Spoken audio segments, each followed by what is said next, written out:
Bismillahirrahmanirrahim. Assalamualaikum warahmatullahi wabarakatuh. Kembali lagi bersama saya Muhammad Yakin Nabil, mahasiswa Fakultas Hukum Universitas Muhammadiyah Malang, angkatan 2020 dengan NIM 2020 10 11 03 11 476. Di video kali ini saya akan menjelaskan mengenai hak cipta.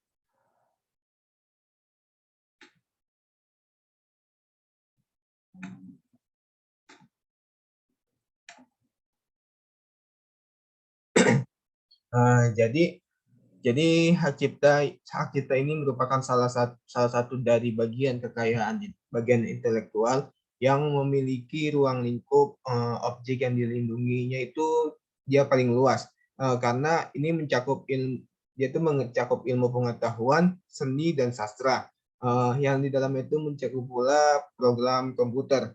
Nah, di video kali ini saya akan menjelaskan beberapa poin.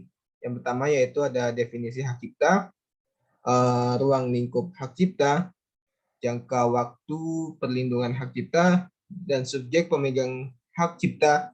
Yang terakhir yaitu hak substantif. Nah, di sini saya akan menjelaskan terlebih dahulu mengenai definisi hak cipta itu sendiri. Nah, jadi hak cipta itu adalah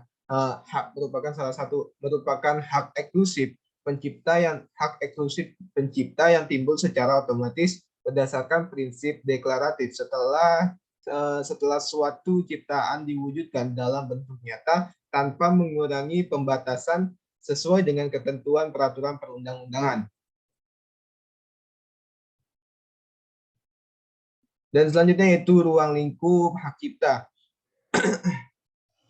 Di dalam ruang lingkup hak cipta itu sendiri meliputi yang pertama itu ada bidang ilmu pengetahuan, seni dan sastra, yang kedua ada ciptaan utama dan ciptaan lain, dan yang ketiga yaitu ciptaan di internet. Nah, di sini bidang ilmu pengetahuan, seni dan sastra di dalam pasal 12 Undang-Undang Nomor 19 tahun 2002 itu dijelaskan yang mana ciptaan dalam bidang ilmu pengetahuan, seni dan sastra itu mencakup dari sebuah buku, program komputer, pamflet, hasil karya tulis, ceramah, pidato dan ciptaan sejenisnya. Dengan itu ada juga itu alat peraga atau lagu atau musik ataupun drama dan seni rupa lainnya.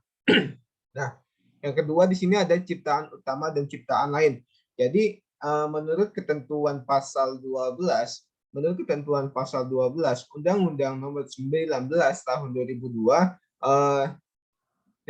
jadi itu tidak membedakan antara ciptaan yang memenuhi persyaratan keadilan dan kreativitas yang tinggi sebagai ciptaan aslinya. Nah, yang berada langsung di bawah perlindungan hak ciptanya itu. Misalnya itu seperti batik, fotografi, sinematografi, arsitektur, dan lainnya. Dan kemudian yang ketiga itu ada ciptaan di internet. Nah, jadi pada dasarnya materi yang dilindungi hak cipta di internet atau dalam bentuk digital itu sama aja dengan ciptaan yang ada secara konvensional. Ya, misalnya meliputi literasi word atau data, karakter, dan musical word. Nah, selanjutnya yaitu jangka waktu perlindungan.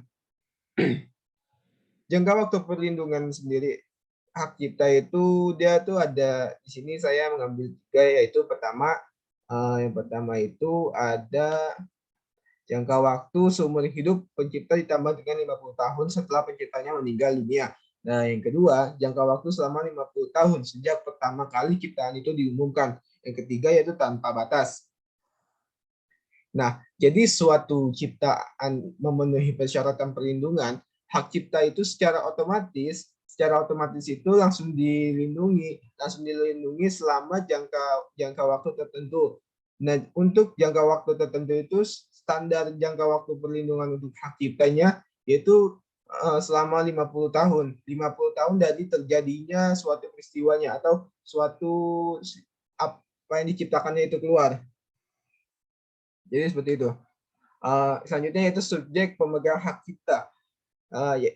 Jadi pencipta pada dasarnya itu data pemilik hak cipta. Nah, yang kedua itu orang yang menerima dari hak pemilik hak cipta. Dan yang ketiga, pihak ketiga yang menerima hak tersebut lebih lanjut dari penerima sebelumnya. Nah, menurut ketentuan undang-undang, ini menurut yang telah dijelaskan dalam Menmaps ini yaitu menurut ketentuan Undang-Undang Nomor 19 Tahun 2002. Tahun 2002 pasal 1 angka 2. Jadi seperti itu.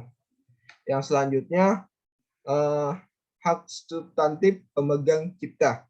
Ada hak ekonomi pencipta dan pemegang hak cipta. Yang kedua itu ada hak moral pencipta. Jadi yang dimaksud dengan hak ekonomi pencipta ini, jadi kan hak eksklusif pencipta atau pemegang hak cipta itu dimaksudkan bahwa tidak ada orang lain yang boleh melakukan hal itu, melakukan hak itu kecuali dengan izin si penciptanya.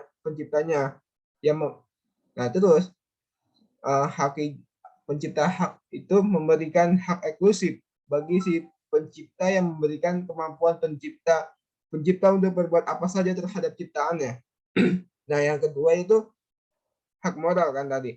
Nah dalam pelaksanaan hak moral ini kita perlu kehati-hatian dari penciptaan ketika pencipta itu mengeksploitasi haknya.